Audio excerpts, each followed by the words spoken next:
Dit en votre compagnie, amis auditeurs, 0826 300 300. Est-ce qu'Édouard Philippe, alors qu'il fait une démonstration de force avec son meeting aujourd'hui à Paris, plus de 6000 personnes attendues, des rassemblements, on va dire tactiques durant toute cette semaine, est-ce qu'il peut faire autre chose que du macronisme? Édouard Philippe, on va se poser la question, notamment en compagnie ce matin de Lucas Planaverne, journaliste au JDD. Bonjour Lucas. Bonjour à tous. Et Carole Guilherme, députée MoDem des Hauts-de-Seine. Bonjour. La première question, elle est celle-ci. Est-ce que oui, Édouard Philippe peut réussir sa démonstration de force cet après-midi, Carole Guilherme? Alors on verra évidemment cela. Des soutiens ont été d'ores et déjà annoncés. On est à quelques mois. La porte-parole du gouvernement notamment. La porte-parole du gouvernement, Mathieu Lefebvre également, qui est ministre. On verra évidemment la manière dont ce meeting se passe. On est quand même à quelques mois de l'échéance, donc il nous reste un peu de temps. On voit un certain nombre de candidatures s'exprimer aujourd'hui.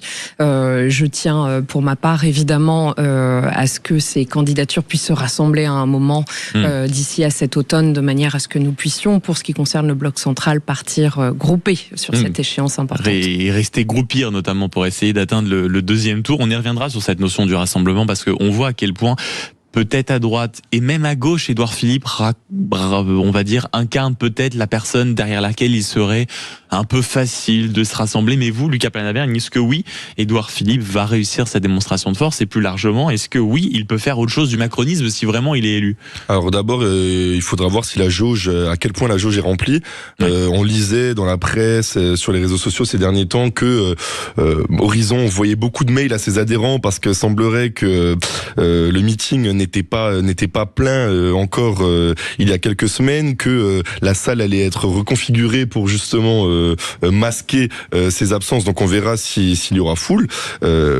Après, sur est-ce que Édouard Philippe peut faire mieux que du macronisme, écoutez, je vais reprendre la phrase de quelqu'un qui a cette semaine tendu la main très ostensiblement à Édouard Philippe, qui est Laurent Wauquiez, et cette phrase c'est ce sera du macronisme sans Macron. On en discutait en antenne avec Madame la députée, mais c'est vrai qu'il est difficile d'extraire Édouard Philippe de l'histoire de la Macronie. Il y a ce côté positif sur la crise du Covid où il a montré, il a fait preuve de sincérité à l'égard des Français. On a souvent dit dans la presse que c'est un argument en sa faveur, que il a agi comme un homme d'État. Et puis sa fameuse phrase, je ne sais pas, je ne peux pas tout vous dire, sa modestie face à la crise, c'est de ça dont je parle. C'est juste. Par ailleurs, et là, je pense que certains des auditeurs de Sud Radio iront dans mon sens, mais il a quand même été très en avant dans la répression sur la crise des Gilets jaunes. Je pense que c'est quelque chose qui reste en tête des gens sur une contestation aussi forte. Et surtout, et là encore, on en discutait tout à l'heure avec Madame la députée, et on en discutait il y a 2 semaines déjà sur ce plateau, sur ma hantise, qui est cette notion de la droite et le centre. Et en réalité, Édouard Philippe, c'est l'inverse. C'est le centre et la droite. Donc autant vous dire qu'on inverse. Voilà.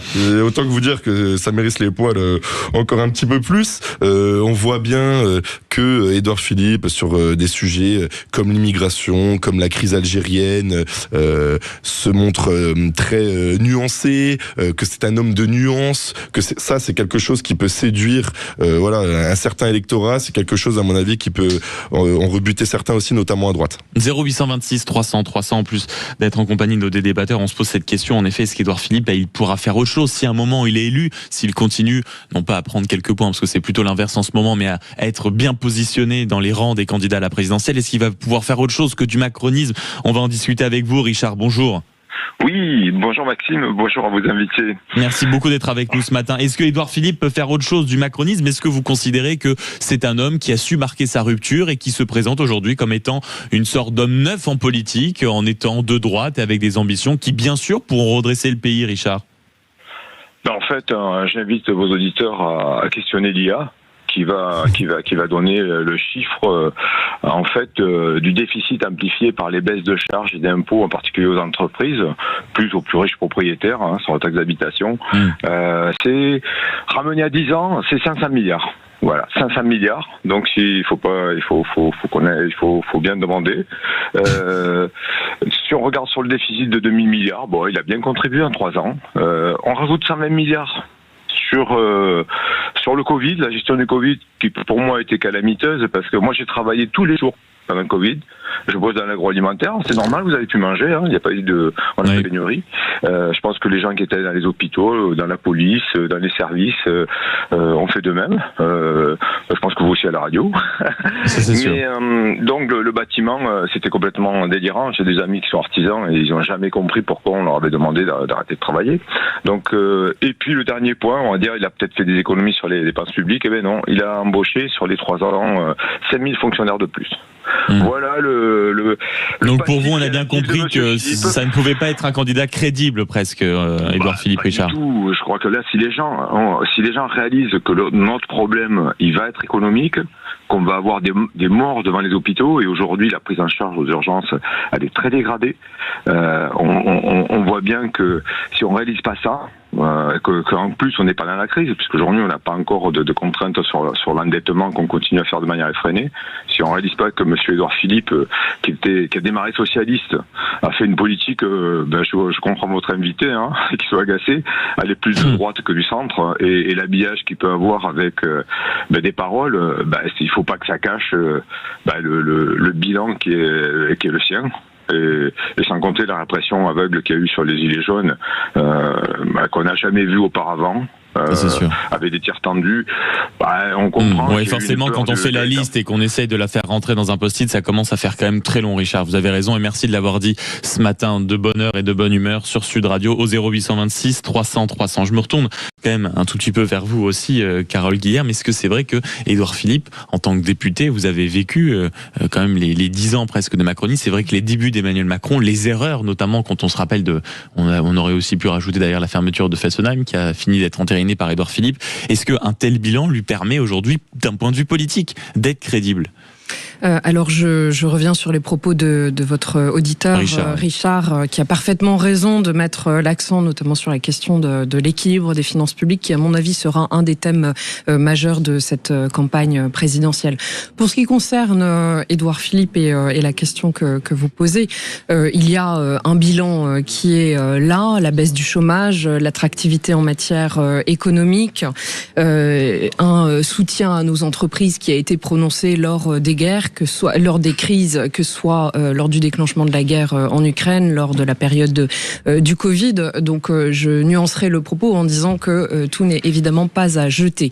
Ensuite, la candidature d'Édouard Philippe, il l'a dit lui-même, et j'imagine le réitérera lors de son meeting, il n'est pas le candidat macroniste par définition. Il y a un bilan qui est le nôtre au bout de 10 ans d'exercice du pouvoir, mais il s'inscrit comme un des tenants d'une ligne gaulliste, si j'ose dire, et entend incarner cela. La question qui nous sera posée, et qui m'est posée évidemment comme membre de la représentation nationale, est cette question du rassemblement qui œuvrera demain, je l'espère, à partir de 2027. Parce que ma hantise, pour ce qui me concerne, n'est pas tant... On partage tous nos névroses et nos hantises après n'est pas tant d'avoir une candidature, au contraire. J'aspire évidemment à ce que nous ayons une candidature unique du centre et de la droite.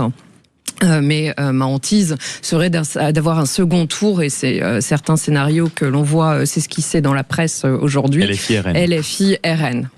Lucas Planavergne, en réaction, et ce sera le mot de la fin. Non, mais puisque j'ai parlé de tout ce que je vois de négatif dans la candidature d'Édouard Philippe, je vais nuancer et je vais te dire ce qu'il y a de positif. Ça, c'est la beauté du personnage de Lucas. Il y a comme ça tout d'un coup une ombre, tout d'un coup rattrapée par un écran de soleil, et ça s'est suivi par un rayon de soleil. C'est beau à voir. Je vais faire un peu du passif-agressif, mais c'est vrai que il y a un point positif, c'est que s'il doit apparaître comme un candidat macroniste, certes, mais il y a toujours un candidat plus macroniste que lui, qui est Gabriel Attal, donc il pourra toujours se cacher derrière ça. Après, il a tout de même été Premier ministre. Il y a ce documentaire Édouard, mon pote de droite, dont j'invite les auditeurs à regarder, parce que c'est très intéressant, et on le voit notamment quand il est Premier ministre et qu'il, pour citer sa phrase, doit prendre beaucoup de décisions en très peu de temps, et on voit tout de même sa capacité, d'homme d'État.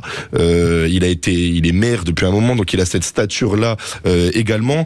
Paradoxalement, avec ce qu'a dit notre auditeur, certes, il a contribué à l'état des finances publiques actuelles, mais il est aussi perçu dans l'opinion et chez les électeurs comme celui le plus à même de répondre, de résoudre ces questions de finances publiques, puisque c'est lui qui fonde la majorité de son programme là-dessus. Je rejoins Madame la députée. Si le thème central de l'élection présidentielle sera les finances publiques, logique, eh bien, il est sûr que ça avantagera Édouard Philippe. À l'inverse, si c'est des sujets plus sécuritaires, ça avantagera son opposant principal que sera le Rassemblement national. Et j'ajoute, juste pour terminer, que beaucoup, et j'en fais partie, pensent que depuis déjà plusieurs années, que Édouard Philippe est le candidat qui arrivera à rassembler l'ensemble des électeurs, y compris de gauche, derrière lui pour battre le Rassemblement national. Et je me souviens notamment d'une du journal L'Opinion sur ce sujet où plusieurs se tentaient à la confidence et en effet pronostiquaient déjà que beaucoup de voix de gauche seraient prêts à aller rejoindre Édouard Philippe